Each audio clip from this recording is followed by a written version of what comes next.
This is Find Your Dream Job, the podcast that helps you get hired, have the career you want, and make a difference in life. I'm your host, Mac Pritchard. I'm also the founder of Mac's List. It's a job board in the Pacific Northwest that helps you find a fulfilling career. Every Wednesday, I talk to a different expert about the tools you need to get the work you want. Find Your Dream Job is brought to you by Top Resume. Top Resume has helped more than 400,000 professionals land more interviews and get hired faster. Get a free review of your resume today. Go to maxlist.org/topresume. Many people use a LinkedIn page as an online resume. That's a big mistake, says this week's guest. You'll find your next job faster by publishing content on your LinkedIn account that lets you build relationships with targeted employers. Justin Nguyen is here to talk about why you need to treat your LinkedIn account like a landing page, not a resume. He's the founder of Get Your Grind Up. It's a movement to help students navigate college. And Justin also hosts the podcast Declassified College. He joins us today from Orlando, Florida. Well, Justin, here's where I'd like to begin.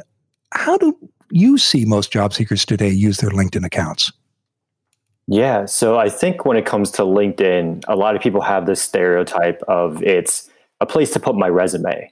And while that is true, I think the biggest mistakes that I've seen people do is they just think that if I put my resume on LinkedIn, and jobs are just going to kind of come to me. And that is sort of what gets people into this rut, and why I also think LinkedIn gets a bad reputation, because just like with anything else in your life, it really depends on the amount of effort that you put into it. So if you just put up your LinkedIn resume on there, chances are people aren't going to reach out to you. You have to find a way to get seen. People do get approached by recruiters on LinkedIn. It does happen. When that does happen, what do you think's going on there, Justin? It does happen every once in a while. And I'm not going to be the person that says that it doesn't happen, but especially for people who are out of work and are looking to get into entry-level positions, since those jobs typically have so many applicants, very rarely do recruiters reach out for those positions, at least from my understanding. And I think unless your LinkedIn profile is very optimized for specific keywords for that job, chances are you're not going to pop up in the search, and recruiters aren't going to find your name to even click on your profile in the first place. So you need to do more than put your resume on LinkedIn. Let's talk about what a better approach is. Tell us more about that. Yeah, so my whole concept with LinkedIn is you want to turn it into a landing page, so that when someone does land on it, they know exactly what positions you're looking for, but also B, so that you're able to bring the right people to your page. For instance, if you shop at American Eagle, right, it's going to be a different comparison compared to the person that's always shopping at Gucci. It's a different sort of consumer. And I think people have a very general LinkedIn page for the most part, and you want to make that as specific as possible for that specific job or specific recruiter that you're looking to target. Justin, landing page is a term used by marketers. For those of us who don't have experience in marketing, can you tell us what a landing page is?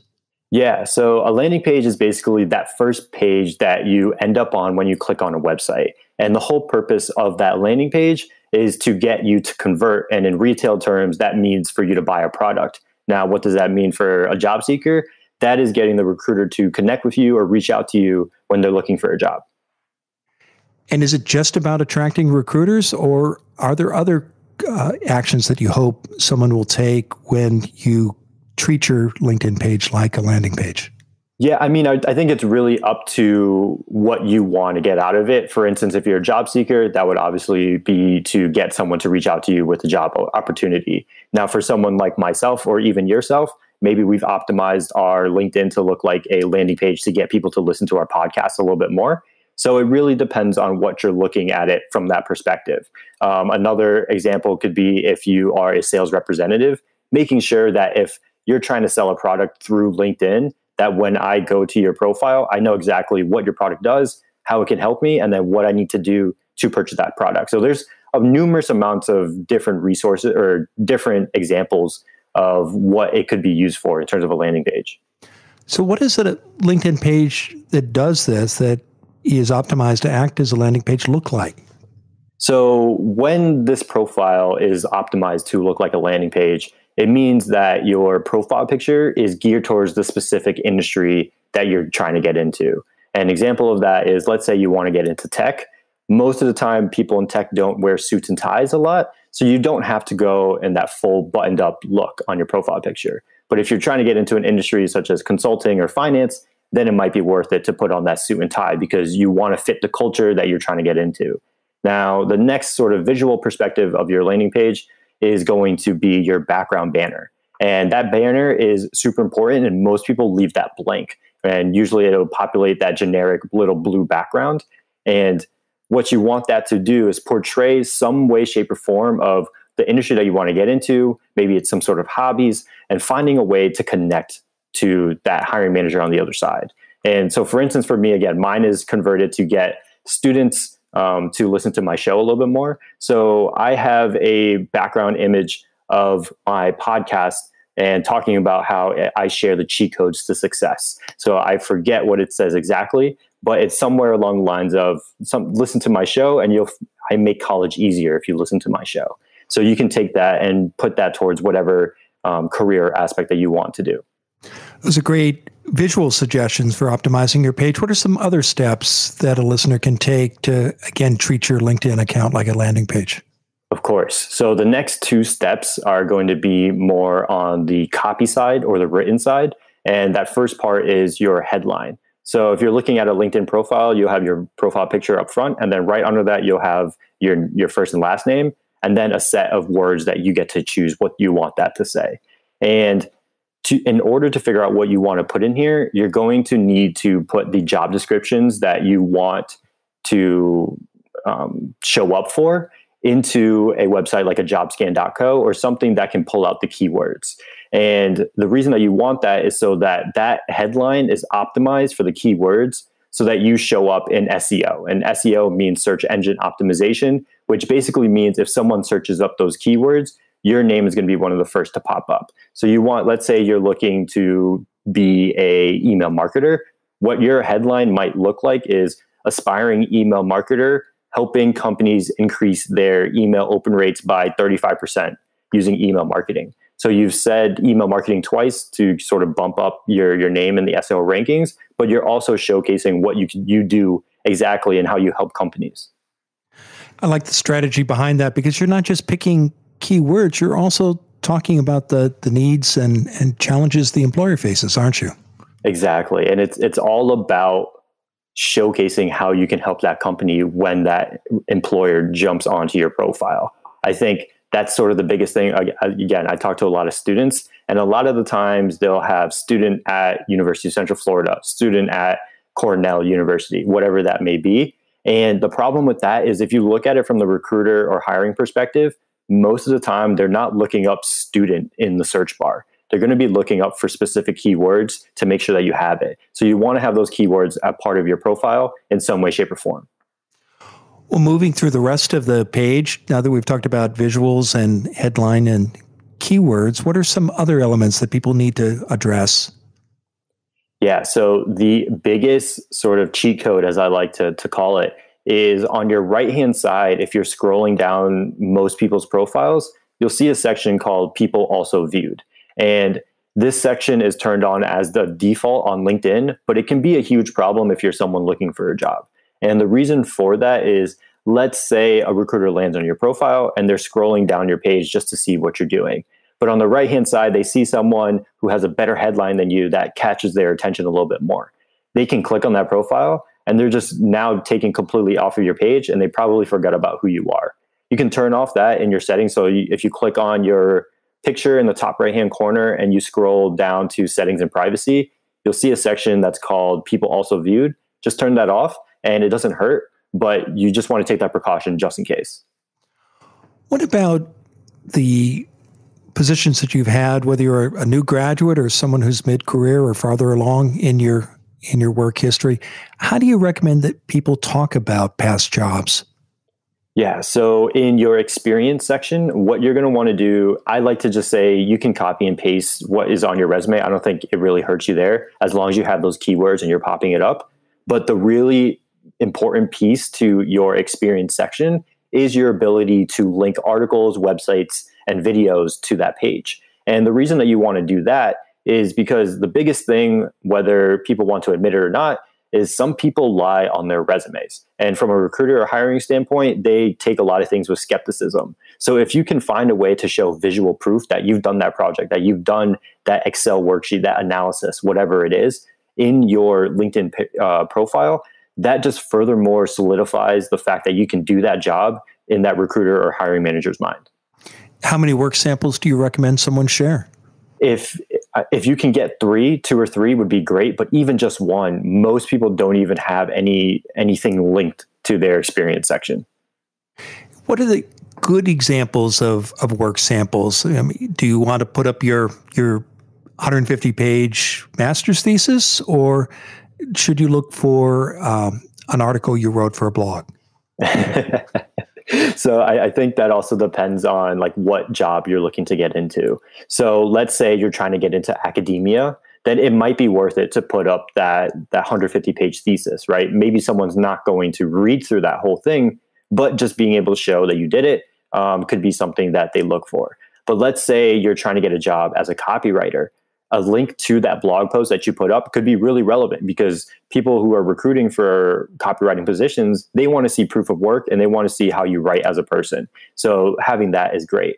Now, as a student, let's just say you have no real work experience. You've just worked, let's just say, as like a bartender or something. You probably don't want to take a picture of you in front of the bar and put it on your profile, because that doesn't necessarily help you for finding a job as a copywriter. What you could do is, let's say you had a project in one of your classes where as one of your assignments, you had to create a free blog on a Wix or a WordPress or something like that.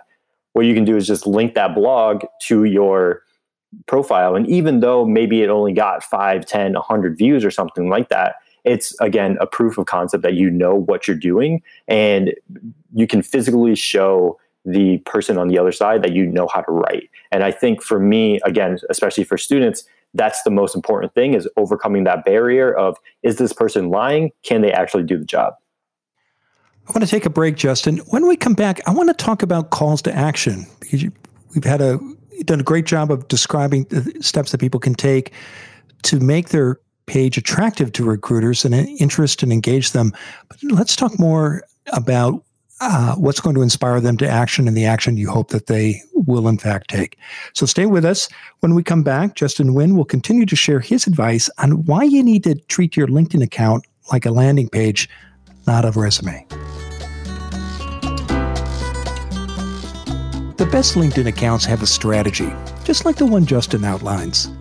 Your resume also offers a chance to tell your career story strategically.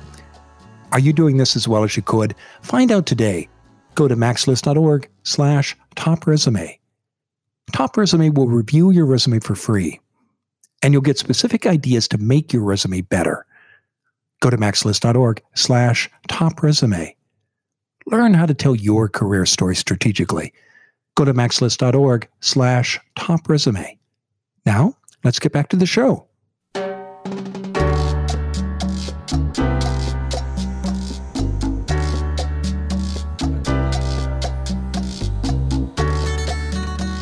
We're back in the Max List studio. I'm talking with Justin Nguyen. He's the founder of Get Your Grind Up. It's a movement to help students navigate college. And Justin also hosts the podcast Declassified College. Now, Justin, before the break, we were talking about ways you could make your LinkedIn page attractive and function like a landing page. Of course, a good landing page, as you said at the start of our conversation, converts. It gets the reader to take an action. So what can listeners do to, what calls to action should listeners put in their page, and how can they optimize them and make them happen? Yeah, I think anyone who's coming from a marketing background, they know that unless you're asking your consumer, chances are they're not going to make an action for it. So what you want to do when you're coming from a non-marketing perspective is you want to find a way to tell the recruiter, the hiring manager, again, whoever's landing on your profile, to go ahead and reach out to you.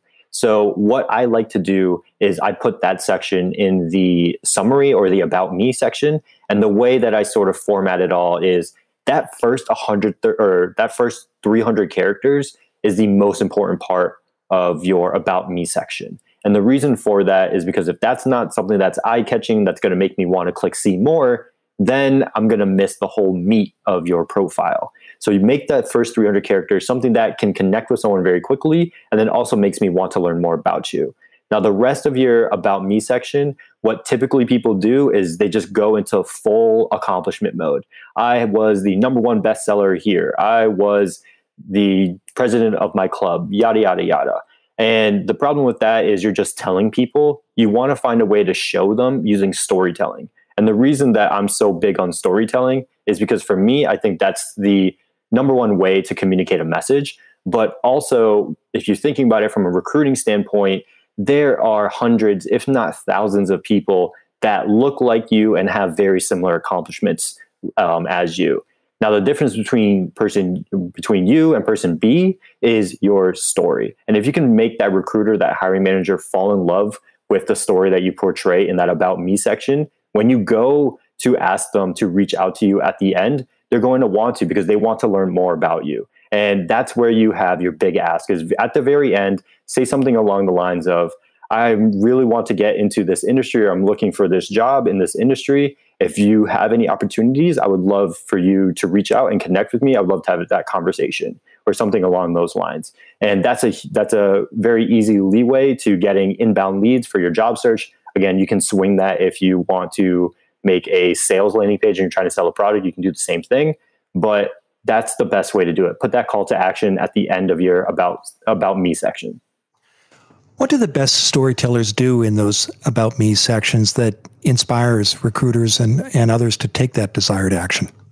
I think the best storytellers, they tell you something without telling you. So for instance, what I mean by that is most people will say, I'm a leader, I have leadership qualities, I've worked well in a team, things of that nature, which is something that a lot of people look for in terms of when they're looking to hire someone.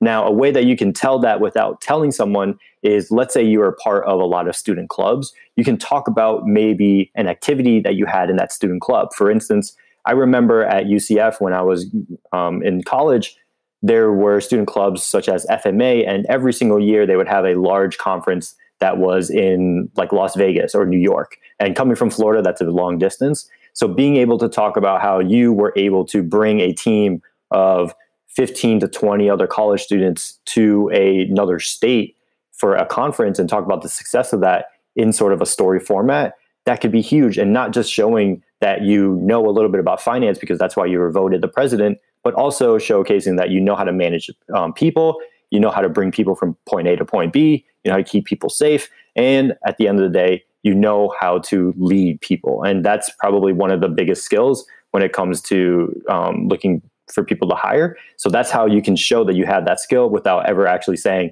oh, I have leadership qualities. On a commercial landing page, there's usually a button that says, click here, buy now. In other words, the desired action is easy to find and it's highly visible.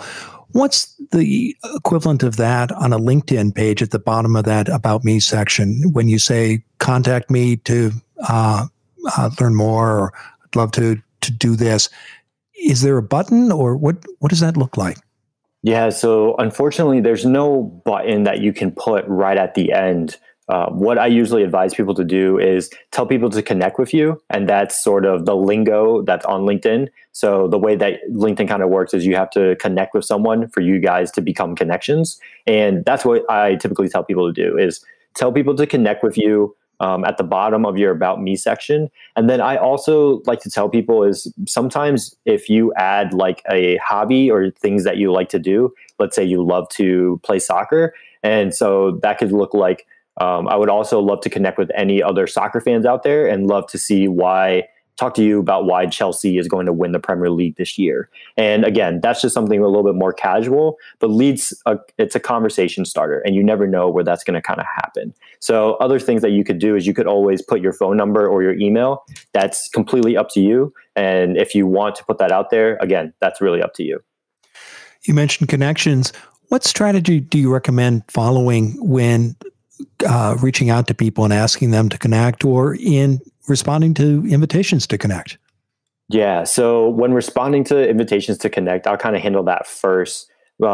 People will start to randomly connect with you. And Whether you want to accept that or not, that's really up to you. What I would suggest is take a look at the profile, see if it's something unique, see if it's a value add. If it's not, then don't bother connecting with them back. If it is, then why not? Connect back with them, ask them a message. Maybe there's a specific reason why they wanted to connect with you. Now, when it comes to what's a good sort of format when reaching out to people, I would say the best way, if you are a college student, but even if you are in the workforce and you want to find more people from your university, you can go and look up your specific university on the LinkedIn search bar, click your university, and on the left-hand side, there's an alumni tool.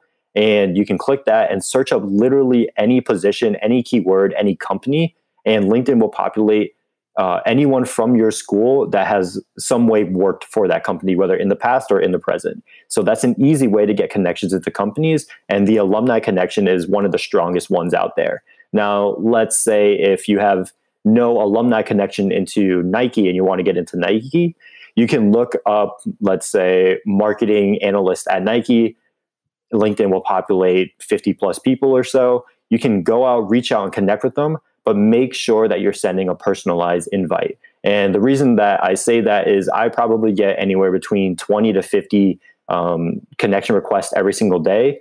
One or two of them will be a personalized invite. So those really stand out. That's why you want to send a personalized invite out to people so that you're differentiating yourself. And what you want to put in that is look at their profile, find a point of connection, whether it's the alumni connection, whether it's the same sports team that you like. Usually there's something in that person's profile that you can connect with.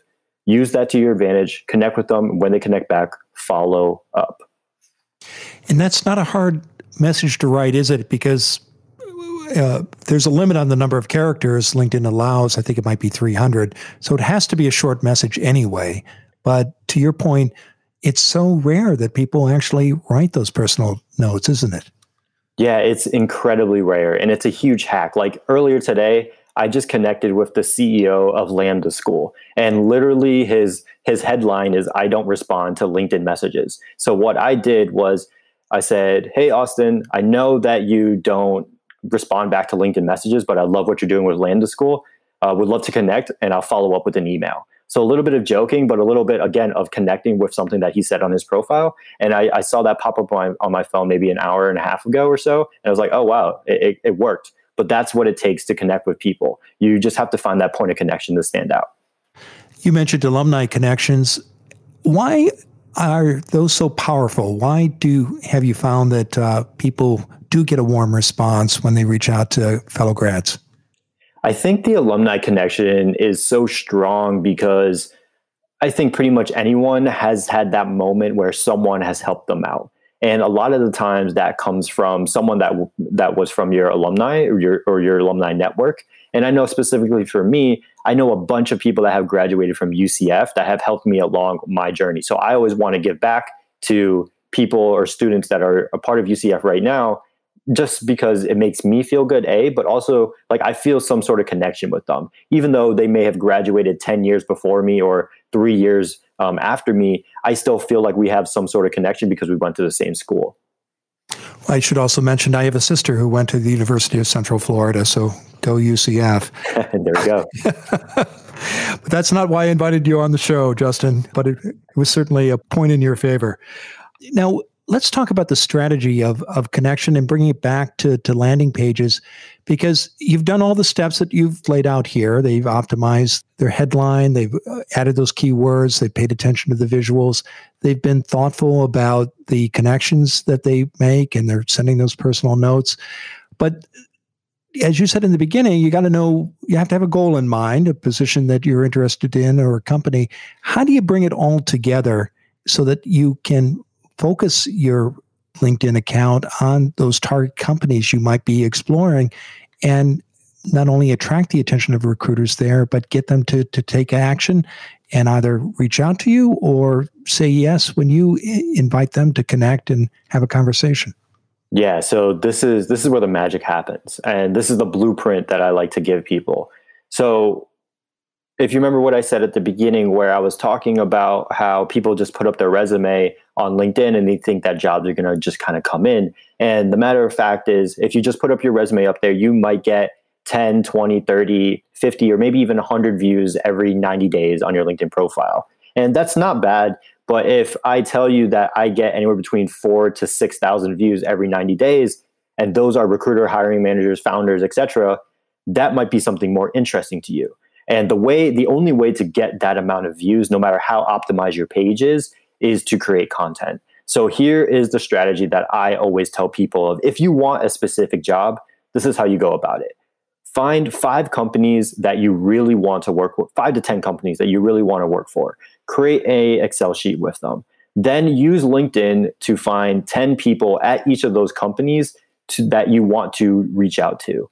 Reach out to each one of them using the LinkedIn personalized connection request that I talked about earlier, and then maybe 30 or 40% will respond. So now you are up to X amount of people that you want to talk to. Then you start to reach out, start having conversations with them. But this is where the content piece comes into play. Let's say you wanted to get a job in investment banking and you connected with people at Chase, JP Morgan, Goldman Sachs, Deutsche, etc. Go out and wait until your favorite company has released their earnings. Create a financial analysis of their earnings and run through their 10K, and then talk about where you think the stock is going to go in the future. Create a whole article with that spreadsheet in there, with your financial analysis in there, and then push it out on LinkedIn with a LinkedIn article. Send that article to those recruiters, just asking for their feedback. That's how you show that you actually know what to do in that job. And that's how you can overcome everything and start to bring people to your page. Because if I'm a recruiter and if everyone else is reaching out to me saying, hey, Justin, saw that you're a recruiter at Nike, or saw that you're a recruiter at JP Morgan, I would love to work for JP Morgan one day. I probably get 100, if not 1,000 of those every single day. But if someone reaches out to me saying, hey, Justin, saw that you follow Nike's earnings, would love to just let you know that I created this article about Nike's latest earnings. Here it is. Would love to know your thoughts about it. I'm probably more open to responding to that and then starting a dialogue. And we all know that the best way to get into a company is through a referral. And that's how you can start to get those referrals. And that's a process that takes time. But why is it effective, Justin? Why does it make a difference? It's effective, I think, because it shows that you're willing to put in the work. And it was something that was really interesting for me because on our podcast, Declassified College, we have one episode every single season where we reach out to someone who's really successful. And I'm talking about billionaires, founders of $1 million companies, etc. And I always ask them something along the lines of like, what would be your advice to a college student to get them a job at your current company?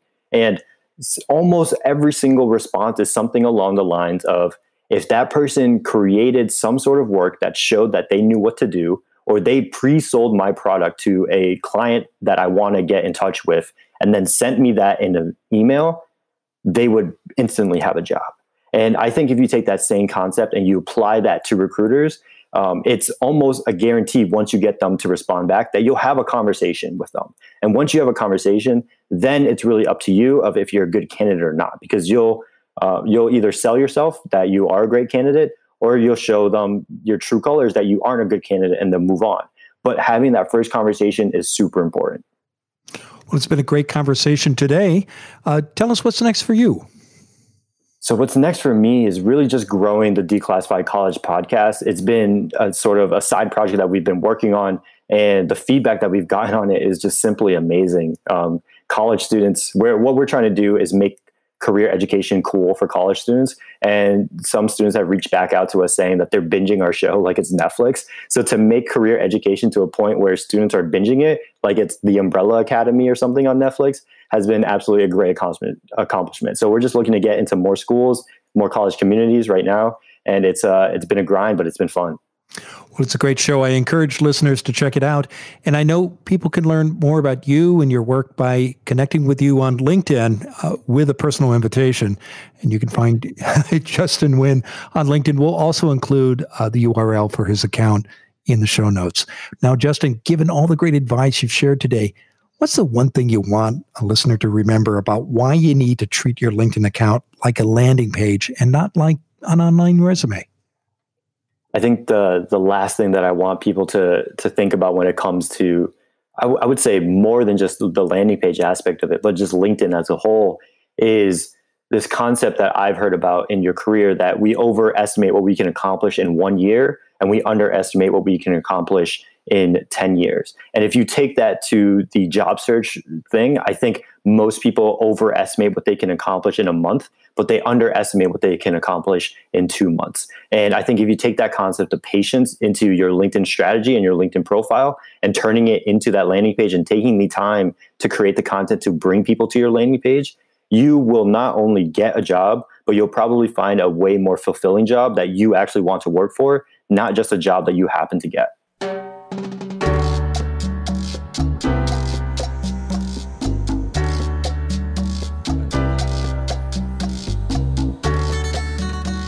How well does your resume tell your career story? Get it reviewed for free by Top Resume. Go to maxlist.org/topresume. And make sure you never miss an episode of Find Your Dream Job. Subscribe to our free podcast newsletter. You'll get information about our guests, free job search articles, and transcripts of every show. Go to maxlist.org/show notes. Again, that's maxlist.org/show notes. Next week, our guest will be Shelly Romero. She's the president of Rose City Chica. It's a career coaching firm that focuses on women, people of color, and GLBTQ communities. You always want to make sure you get the position you want and the salary you deserve. But do you also want to do work that benefits others and creates a legacy? Shelly says you can find a job that lets you do these things and more. She and I will talk about how to get a job that aligns with your personal values. I hope you'll join us.